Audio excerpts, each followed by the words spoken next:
Yeah, we done autocross for since I was 14. We done that for 2 years. We won like a junior autocross championship in Northumberland. So we done well in that. Well, we done quite well in that, and then we took a year's tuition off of Mark Higgins when I was 16.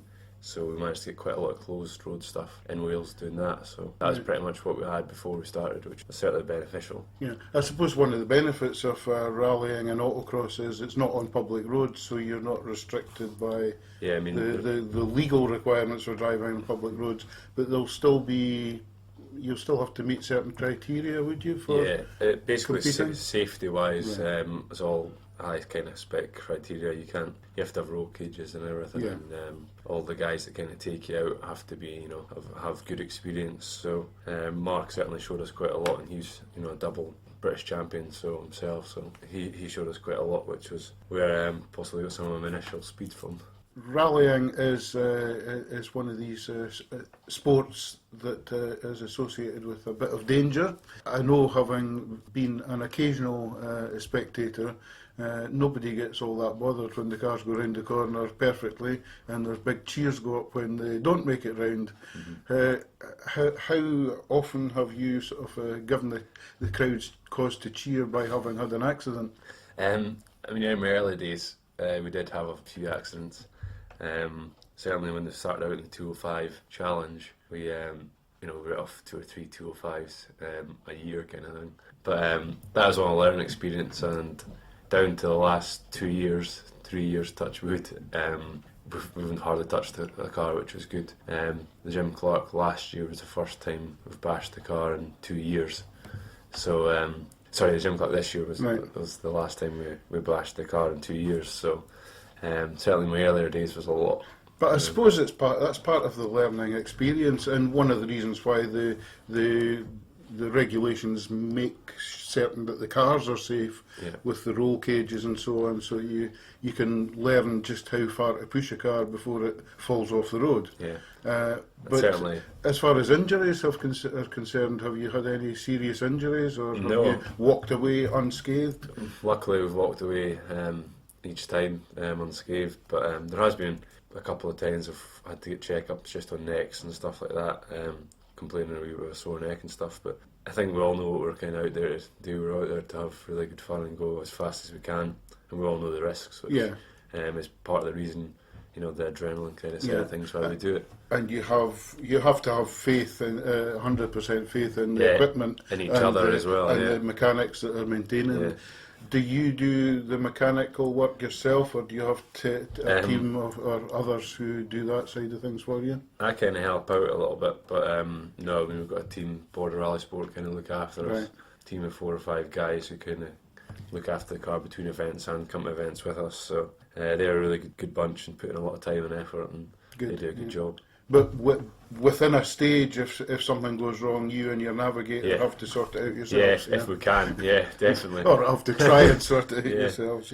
Now, I'm looking back over your career, and I think because it's different levels, the fact that you won at one level might not seem quite as important to you as maybe coming second or third at a higher level. But what's your sort of the highlight of your rallying career so far with regard to achievement? Last year's, when we won the British Junior Rally Championship, that was definitely the highlight of the career so far. Definitely, that kind of British title, it was very hard, to beat. We were invited to Pall Mall and all that sort of thing, so that was quite a big deal for us. Definitely one of the best kind of achievements and best moments in the career so far. Yeah, and you're was it 21-year-old just now? 21, yeah. 21 just now. So you would hopefully have quite a long career in rallying ahead of you. Yeah, I mean. What would be your ideal sort of rally entry out of all the rallies around the world? Where would I like to be? I probably quite fancy doing. Well, we done Rally du Var last year, which is near Monaco. Right. It's not too far away. I'd really like to do the Monte Carlo rally. Quite a different, rally that's got a lot of different things. The ice and snow and dry tarmac as well. That'd probably be my ideal finishing point possibly. Okay. And is there anything else in your life apart from Well, apart from work and rallying, do you have any other hobbies and interests, or is it fairly much focused on in all getting away honesty, from work and rallying? Yeah, I mean, there's a lot of time goes into it, and the fitness side of things, you have to commit a lot as well. You have to do the gym at least 4 times a week, so you kind of really have to commit to it. And then there's the car to look after, sponsors to find, and then just preparation for the events really, and looking after all your equipment. It's quite a full-time kind of thing. Now, there's an interesting thing here. I'm going to play devil's advocate, perhaps, and suggest that you're just sitting in a chair driving a car. Where does the fitness come into it? Why do you need to keep yourself in such a state of peak fitness? I mean, I think from outside the car, it doesn't seem there's too much going on, but when you've got My legs, tongue is in my cheek here, by the way. when you've got legs and arms pumping all the time for maybe 17 or 18 miles, it fairly takes it out of you. Yeah. And especially if you do that 7 or 8 times in a day, and from 6 o'clock till 8 o'clock at night, and then go to bed and get back up at 6 the next day and do it again. Yeah. So I suppose it rather than sort of being able to lift extreme weights, it's more a case of endurance and stamina. Endurance, no, it's you get long rallies now, and certainly in the older days it used to be a lot longer, but some of the ones we were doing is the longest ones in the UK you can do. So it does knock it out of you. Yeah, of course. Especially if you hit a wall. Yeah, exactly. Yeah. Now, you obviously spend a lot of time between the actual competitive events preparing, but how do you have a kind of routine in the days leading up to a competition? How do you prepare yourself to get yourself into that zone, as it were? I mean, eating wise, all the time we kind of have to have a strict kind of way about it if we can. But mentally wise, you need to kind of chill out a bit before the event and just get your mind in a good driving kind of state. I think get yourself prepared by certain things that you do. I mean, I'm not going to tell you everything that I kind of do to prepare, but just some simple things that making sure you're happy inside your cockpit, make sure you're happy wherever it is. Nothing's changed since the last time you're out, and just getting a wee bit of feel for the car before you come out in the event. Do you do any mental rehearsal? Do you sort of sit behind the wheel imagining yourself doing the stage before you set off? We're lucky in a sense, we do the recce the day before, so we actually go through all the stages. Right. Yeah. So what we can actually do is get record it on a DVD and look through it at the night and speed it up, and the navigator can sit next to me and speed up the notes and say the notes faster, and that certainly helps with visualization techniques, because you can imagine how you're wanting to go into the corner, how you want to come out of it. So in a sense, yeah, we do. Yeah.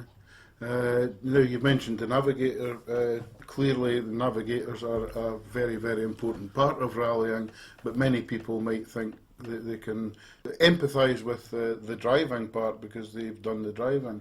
But how important is it to you to have a navigator, and what exactly does the navigator do to help you?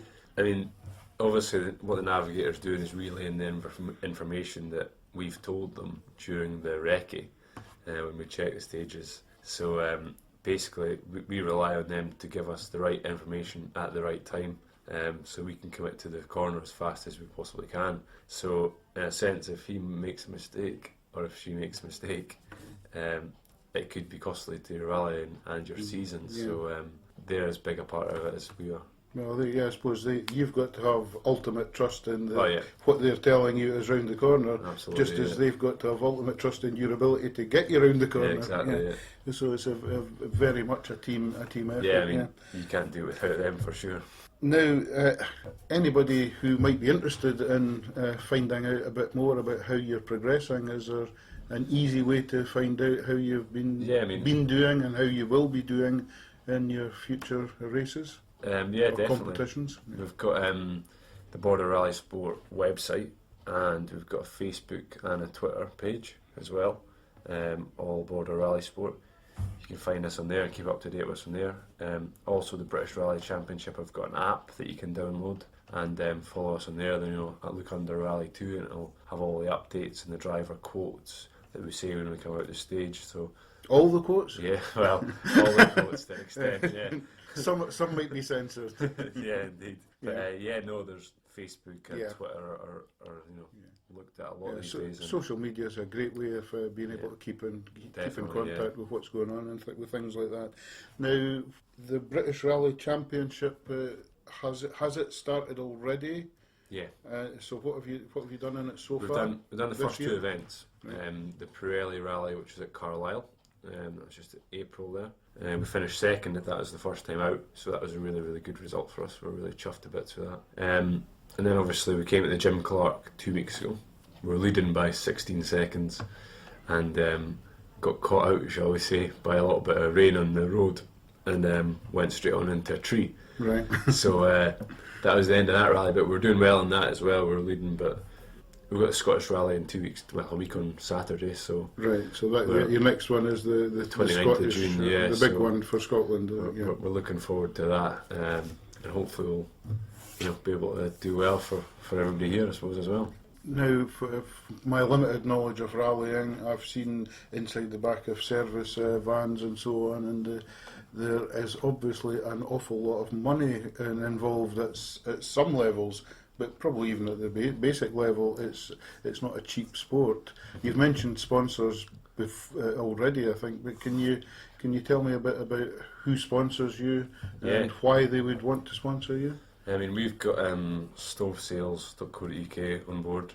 They're a really good company that look after us. We've also got Monroe's Electrics at Gala, and we also have Nicky Griss Motorsport, who also put in a bit as well. I mean, we basically need to keep that going, keep the sponsors coming in, because obviously it's really good advertising for them and it helps put towards our costs. But stovesales.co.uk have been really good to us in the last 2 years, putting a good bit of funding, and we give them a good bit of reward back. We'll take guys out in the car, right, and take them for fast laps, do corporate days for them, and it really kind of works in their favour as well, and we really try to look after them. But yeah, I mean, we're always looking to try and expand our sponsors. So there's still some space on your car for more sponsor stickers. Definitely, So if somebody wanted to sponsor you, how would they go about it? Just contact you through the website? Yeah, I mean, there's contact details on the website, and we can create different packages to what the people are after. What the potential sponsor could be after, whether it be a £500 for a small sticker, or £10,000 to be one of the main sponsors or something like that. So we'll look at whatever they're looking at and then try and work something out for them. So yeah, it's good. So I'll look forward maybe in the future to reading more about yourself, Gary. For sure. It's been nice to have this chat, and I wish you all the best in the forthcoming, if I can get my teeth round it, Scottish Rally Championship. Yeah, the Scottish part Rally. of the British Rally Championships Rally 2 category. Gosh, they don't half make these categories complex, do they? That's it. No, thank you very much. Thank you. It's been, as I say, it's been a pleasure, and good luck. Thank you.